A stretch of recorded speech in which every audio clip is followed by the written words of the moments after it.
Washington, D.C. lobbying for federal immigration reform, and our understanding and relationships with various activists and advocates who are helping to shape what immigration reform looks like at the federal level. There are several key parameters. It's still under development, but these are things that you're likely to see in any comprehensive federal immigration reform bill. And I'm going to use the acronym tonight, CIR, that stands for Comprehensive Immigration Reform. It's the common acronym that everyone's using to describe this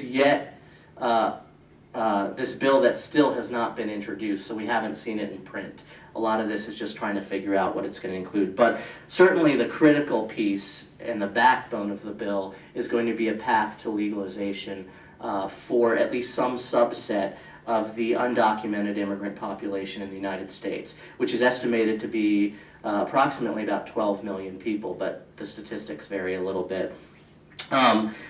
Also in there, and this is critical for the ACLU, there's been a lot of talk recently by leaders in the Senate and in the House of establishing a national identity documentation system. So this is proposed, at least at this point, to be some kind of biometric national identity card that every American will have to get.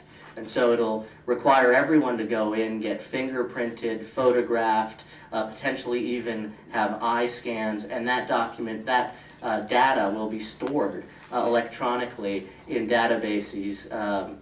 And you know, it obviously creates a lot of privacy concerns for the ACLU. We've long been against any kind of national identity card that allows for the tracking of Americans in our lives.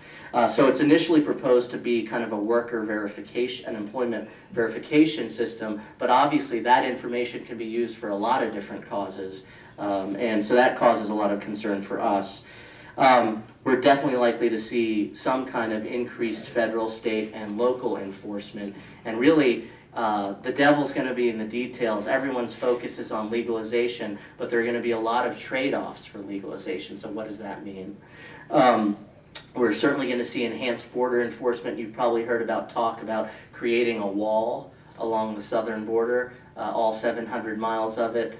I think the government's kind of abandoning that idea, given that there's so much other technology out there to track movements along the border, that it doesn't really make sense to build this type of militarization or to militarize the border in that way. And then certainly we have the northern border, and no one has talked yet about creating a wall along that border, which would be quite a task.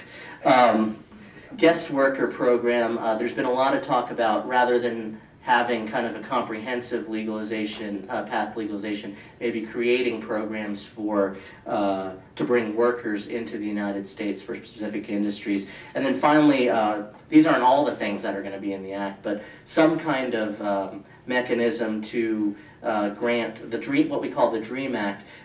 There's a lot of talk about folding that into comprehensive immigration reform. The DREAM Act would afford a path to citizenship, ultimately citizenship, for undocumented students who have attended public education or gone to school in the United States, who are on their way to getting a job or attending higher education in the United States. And there's been a lot of support for a program like that. Even Utah Senator Orrin Hatch has been a proponent of the DREAM Act. So I've talked about this a little bit. I think, setting aside the legalization issue, which everyone's focus is on, I think from a civil liberties perspective, we're really going to be looking at protecting, as the ACLU, protecting the privacy interests of all Americans against that national biometric ID, looking to really prevent the expansion of local enforcement of civil immigration laws, so the use of police at the local level to act as de facto immigration agents, for example. We really want to ensure that whatever legalization program is ultimately enacted affords some kind of critical judicial review of that program. And the reason why is the last time we had legalization in the United States, which was 1986 under President Ronald Reagan, the legalization program was established, but then the government tried really hard to narrow the scope of its availability to immigrants. And so we filed with many other organizations, I think up to a dozen federal lawsuits going back time and time again to force the administration to ensure that that program was really available to its intended community.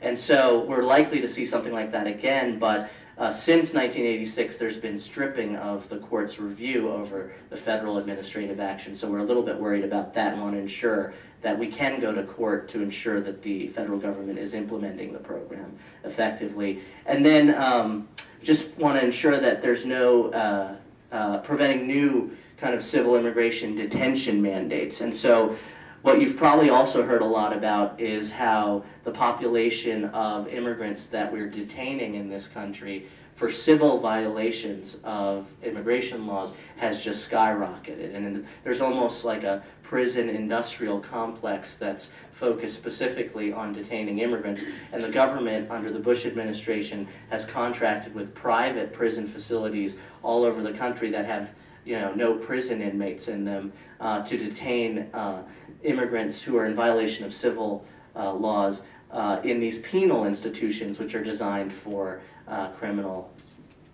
for punishing criminals. And so families, children are in these facilities, and there have been a lot of issues with conditions in the facilities, the availability of health care. There have been many egregious immigrant deaths.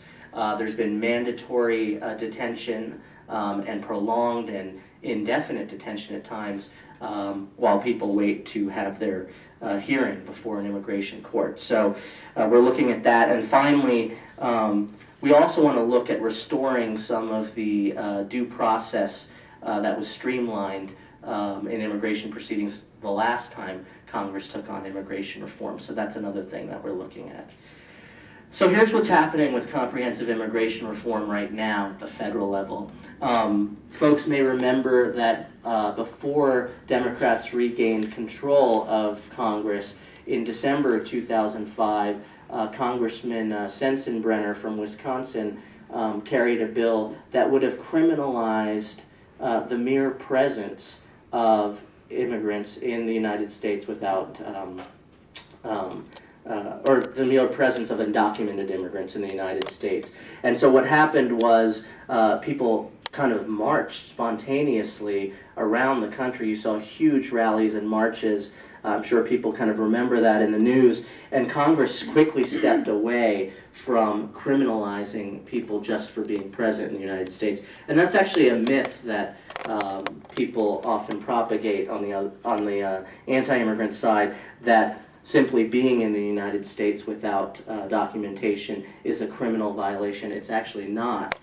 It's kind of a complicated scheme, but certainly crossing the border or entering the United States without authorization is a criminal act, but simply being here is not necessarily a criminal act. And there's certainly many people in the United States who don't currently have status, but entered the United States with some kind of status, and they're not actually in violation of any criminal laws. So that bill would have created that. It would have made felons out of every man, woman, and child in the United States who's here without documentation. So Democrats regained control of Congress, and bipartisan bills were floated in 2006. The U.S. Senate actually passed a bill. It was referred to as the McCain-Kennedy bill, and that was passed by the U.S. Senate, but the House didn't act on it. Well, the House had acted on the Sensenbrenner bill, and when the bills went to conference committee to work out the differences, it just fell apart. And so we didn't see Congress act on immigration reform at that time. President Bush was actually a big proponent of trying to bring about immigration reform at the federal level, and Congress, a bill was again introduced in 2007, but it was filibustered, and the Senate was unable to get the 60 votes necessary to allow the bill to go to the floor for a vote. Then we didn't really see any action by Congress on immigration reform. I think everyone was really skittish with the presidential election coming up in November of last year, and then candidate Obama pledged in his campaign that he would make CIR a top priority in his first year as president.